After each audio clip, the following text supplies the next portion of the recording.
By now, you're probably aware or have at least heard of the latest conflict on the world stage. There are numerous conflicts, problems, and evils that aren't getting as much attention surely, but the present turmoil in Europe only reaffirms the chaotic nature of our world. If there's anything I've learned from my brief existence, it's that change is arguably the only constant, and not just change, but chaotic change. Change that often catches you by surprise and possesses the means to completely upend prior stability. Whether it's war, rising costs of living, or a life-changing diagnosis, chaos manifests itself in many forms. I can't help but realize that it's a miracle how all the interlocked systems we rely on function so well in the first place. This is especially valid considering how it wouldn't take much, like a destabilizing conflict, to throw a wrench into the continuity of these systems functioning optimally. At the individual level, more often than not, we become complacent and forget life's chaotic nature until it catches us by surprise. For example, we don't realize how convoluted our cars or electronics are until they break down and require maintenance.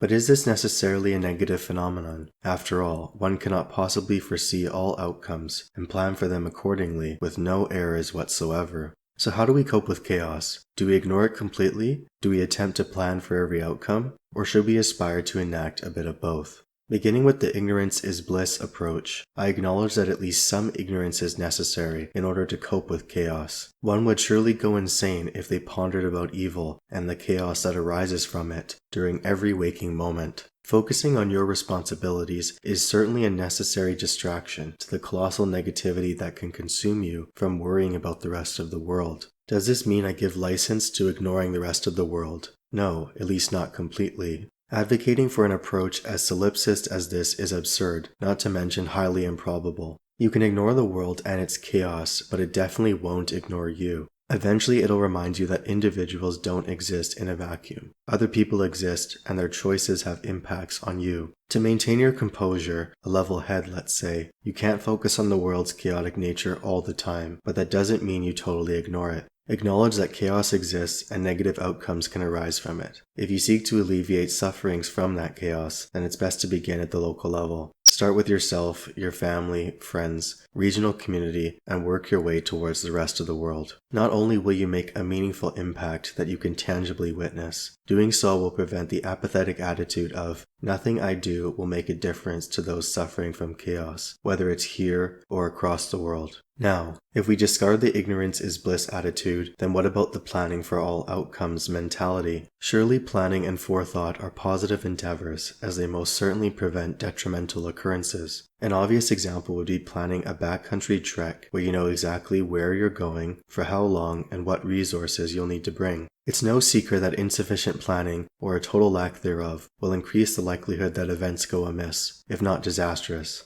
In our daily lives, we make choices as to where we need to go and how we'll get there. When commuting, we plan our routes and the means to arrive there. Sometimes this planning is conscious, but other times it's so automatic that we don't need to think about it. Additionally, there is variance on some days, like if it rains, we'll need to grab an umbrella lest we get drenched on our way there. How long our commute will take and dressing for the weather are circumstances we can adequately foresee. We can plan for these outcomes, and we should, but what about the chaotic elements we cannot plan for? An example could be a car crash occurring along our travel route just before we arrived at that particular point. We could place other chaotic events in its place, but the point is that there are some events we simply cannot control, no matter how much we try, like a conflict on the other side of the world that ends up affecting gas prices at home. We can endeavor to prepare, but there will always be factors which remain beyond our control. So what's your point, you may ask? My point is that you can and should attempt to manage chaotic events within your realm of control, like avoiding being drenched on a rainy day or checking the traffic report before you commute.